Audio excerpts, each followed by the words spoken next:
Let's talk about the power of community. About an hour ago, I got a call that a dear friend of mine is in the hospital. I'm here in Florida visiting family. She's back in New York. And so naturally, I reach out to my community to say who's able to jump in to support, who can help with the kids, who can go sit with her in the hospital, who can make food. And like that, it is handled. And that's the power of community. And this conversation feels especially important right now as we're talking a lot about the importance of self sovereignty. Self sovereignty is not doing everything on your own, it's securing the resources to have everything handled. And so, what this is emblematic of is the fact that this woman puts so much positive value into our community that she creates a network of people around her who are willing to jump in and support and help in whatever ways we can, because there's a certain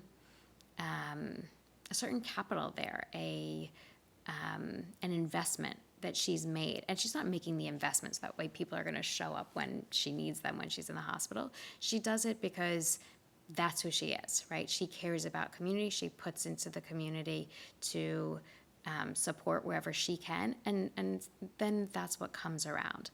And that is a form of self sovereignty, right? That's a form of investment in ourselves, in our community that comes around, and it's again that sort of more feminine aspect of building, right? So it's not transactional. She doesn't do this so that way you'll do this for her. It's just a trust in this sort of larger this larger picture of how things are going to unfold.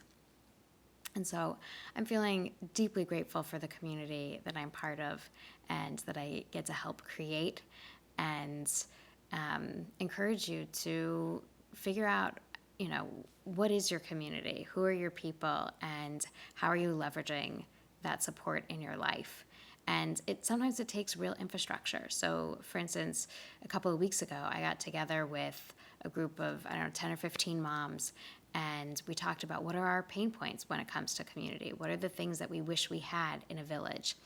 And from that, we designed solutions. We created a Slack group so that way we could have different channels, so that way we can have a last minute play date, or we can have a mom's night, or we can plan outings together, or do dinner swaps. So that infrastructure existed. No one was thinking about, trips to the emergency room when we were planning this. But now that infrastructure exists, and it was so easy to just jump right on there, message the moms and say, hi, here's the situation, and everything gets taken care of. So it's amazing what we can create with community and a little bit of infrastructure.